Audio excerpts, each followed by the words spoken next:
Mari kita lihat indikasi kebangkitan PKI, saudara, yang ada di Indonesia ini. Kita mulai dari yang pertama. Kita semua sama tahu ada kelompok yang begitu ngotot menuntut pencabutan TAP MPRS nomor 25 tahun 1966. Kalau TAP MPRS ini dicabut, yang diuntungkan adalah keluarga besar PKI. Ini indikasi, saudara. Enggak mungkin yang bukan PKI menuntut pencabutan daripada TAP MPRS tersebut. Karena kalau TAP MPRS nomor 25 tahun 66 dicabut, yang untung bukan umat Islam, yang untung bukan tentara, yang untung bukan polisi, bukan, yang untung bukan negara, yang untung adalah kader-kader PKI. Nah, sekarang yang kedua, saudara, sebelum tahun 1998, sejarah pengkhianatan PKI di Madiun 1948 maupun G30S PKI 1965 itu tercantum, diceritakan dalam sejarah Indonesia, masuk dalam kurikulum. Jadi dari tahun 1965 sampai 1998, sejarah pengkhianatan PKI merupakan bagian daripada kurikulum pendidikan untuk pelajaran sejarah Indonesia. Tapi begitu masuk reformasi 98, saudara, pelajaran tentang pengkhianatan PKI baik di Madiun 1948 maupun G30S PKI 1965 dihapuskan dari kurikulum pendidikan. Saya bertanya-tanya, siapa ini manusia yang punya kekuatan bisa menghapus materi pengkhianatan PKI dari kurikulum? Ini bukan seorang biasa, saudara. Dia punya kekuatan politik, dia punya kekuatan ekonomi, dia punya kekuatan sosial. Kalau hanya rakyat jelata biasa, nggak mungkin dia bisa menghapus daripada pelajaran pengkhianatan PKI dari kurikulum pendidikan Indonesia, saudara. Dan dampaknya serius. Sejak tahun 98 sampai hari ini, saudara, apa yang terjadi?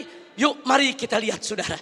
Anak-anak SD, SMP, SMA yang di tahun 98, saudara, baru mulai mencicipi sekolah, mereka nggak dapat lagi pelajaran tentang pengkhianatan PKI. Jadi dari tahun 98 sampai hari ini, generasi muda kita yang umurnya sekitar 25 sampai 27 tahun, mereka nggak tahu apa dan bagaimana PKI, saudara. Saudara, ini kurikulum ini penting. Kurikulum ini membentuk daripada ideologi bangsa. Kurikulum ini membentuk pemikiran filsafat bangsa. Kalau sudah dihapuskan dari kurikulum, jangan kaget kalau anak-anak muda kita saat ini umur 20-an, saudara, 25 atau 27 ke bawah, tidak ada yang tahu PKI. Bahkan mereka merasa bangga pakai kaos dengan gambar Palu Arit karena ketidaktahuan mereka, saudara.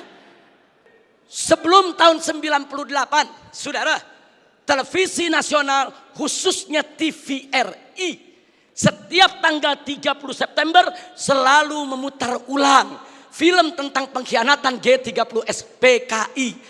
Hingga dari Sabang sampai Merauke, dari gunung sampai ke lembah, orang di kampung-kampung nonton film tersebut, saudara. Mereka tahu betapa biadabnya PKI, betapa zalimnya PKI, betapa pengkhianatan yang dilakukan oleh PKI.